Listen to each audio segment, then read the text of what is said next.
मति श्रुतावधि मनः पर्यय केवलानि ज्ञानम। क्या कहा जा रहा है? ये ज्ञान है। ज्ञान कितने होते हैं? 5 होते हैं। मति ज्ञान, श्रुत ज्ञान, अवधि ज्ञान, मनः पर्यय ज्ञान और केवल ज्ञान। मति ज्ञान क्या होता है? जो इंद्रियों से होता है, और जिनके पास मन हो तो इंद्रिय और मन दोनों से हो जाता है ना, वो मति ज्ञान कहलाता है। श्रुत ज्ञान क्या होता है? जो वस्तुतः इंद्रियों से नहीं होता, केवल मन से ही होता है। इंद्रियों के बाद जो मन के अंदर श्रुत ज्ञानावरण कर्म के क्षयोपशम से वस्तु से कुछ विशेष वस्तु अंतर का ज्ञान होता है, उसको श्रुत ज्ञान कहते हैं। जैसे कि आपसे कहा गया पुस्तक, क्या बोला?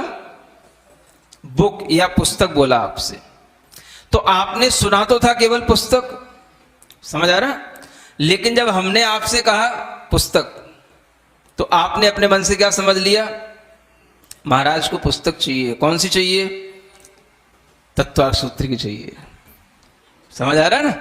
ये तो हमने बोला ही नहीं था। ये जो आपने समझ लिया, इसको बोलते श्रुत ज्ञान। समझ आ रहा है? अथवा अब जो तत्वार्थ सूत्र की चाहिए, हमारे सामने कई सारी पुस्तकें रखी हैं, अब आप ढूंढोगे तत्वार्थ सूत्र किसमें है ना? इसमें नहीं है, रत्नखंड श्रावकाचार्य में नहीं है, ये रखा है ज्ञानार्णव इसमें नहीं है, पूजन पाठ प्रदीप है, हाँ इसमें होगा, तो इसको ले आओ। हमने तो सिर्फ इतना ही कहा था ना, पुस्तक, और आपने इतनी सारी नॉलेज लगा ली अपनी। इसको क्या बोलते हैं? श्रुत ज्ञान। और जो पुस्तक सुना, वो भी आपने मन के साथ ही सुना था ना, इंद्री से भी सुना और मन ने भी काम किया, क्योंकि बिना मन के वाले को तो पुस्तक ही समझ में नहीं आएगी। पुस्तक सुनने में तो आएगा, लेकिन उसका अर्थ ही समझ नहीं, पुस्तक का मतलब क्या। तो मति ज्ञान में भी मन काम कर रहा है, लेकिन श्रुत ज्ञान में मन उससे कहीं ज्यादा काम कर रहा है। वो पुस्तक के अलावा अन्य दूसरी पुस्तकों में भी ज्ञान चला गया। समझ आ रहा है? इसको बोलते हैं पदार्थ से दूसरे पदार्थ पे चले जाना। इस ज्ञान को श्रुत ज्ञान कहा जाता है, और ये सबके पास होता है। समझ आ रहा है? और यही लोग सबसे ज्यादा चाहते हैं, श्रुत ज्ञान। यही सबसे ज्यादा काम का होता है। जितना सुना उतना ही समझ लिया या उतना ही कह लिया। ऐसे बच्चों से तो कई बार अपन परेशान हो जाते हैं जिनके पास श्रुत ज्ञान की कमी होती है। नहीं समझे?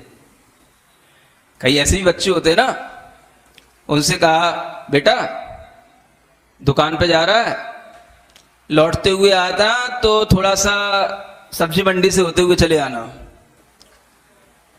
तो वो सब्जी मंडी से होते हुए चला आया। नहीं समझ आ रहा है? अब भले आदमी को इतना तो मालूम होना चाहिए कि अगर मम्मी कह रही है कि सब्जी मंडी से होते हुए जाना, तो सब्जी मंडी से होने के लिए का मतलब क्या है? थोड़ी सब्जी वब्जी खरीद के ले आना, रास्ते से होते हुए आ जाना। तो इसी को बोलते हैं, अगर श्रुत ज्ञान की कमी होगी तो वो सब्जी मंडी से होके आ जाएगा। मम्मी कही क्यों, कुछ लेके नहीं आए? क्या लेके? आपने तुमने कहा था कुछ लेने को? अरे मैंने कहा तो था सब्जी मंडी से होके आना। अरे तो होके आ गया, मैं उस रास्ते से होने को कहा था, सो होके आ गया। समझ आ रहा है? लेकिन समझदार बच्चा किसको बोलते हैं अपन? हाँ, उसने इशारा समझ लिया, सब्जी मंडी से होके आने का मतलब या फलाने चंद की दुकान के पास सामग्री लेकर के आ जाना, तो अपने आप समझ जाएगा कि वहां से क्या लाना है। हर बार बताना नहीं पड़ता एक एक चीज को। इसको बोलते हैं समझदार, माने श्रुत ज्ञान से ही वो समझदारी आती है ना? तो आपको ऐसे बच्चे अच्छे लगते हैं जिनमें थोड़ा इशारा करें और वो काम कर दें।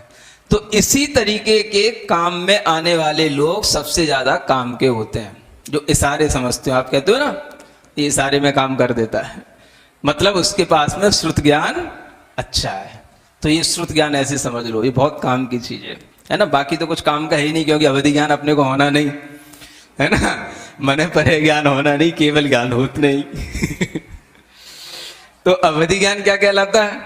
एक तरह से देखा जाए तो यह अवधि ज्ञान नीचे नीचे के पदार्थों को जानने में विशेष रूप से आता है, इसलिए इसको अवधि कहते हैं, है ना, या एक सीमा को लिए हुए होता है। इसकी डिटेल आगे और आएगी, है ना। ये दूसरी बात, ये आत्मा से भी होता है, इसलिए इसको प्रत्यक्ष भी कहा जाता है।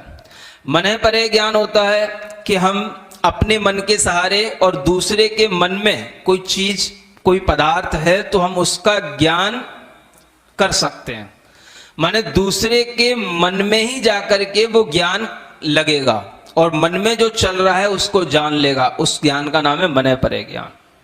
यह मन परे ज्ञान संयमी रिद्धिधारी विशिष्ट मुनियों को ही होता है, गृहस्थों को नहीं होता।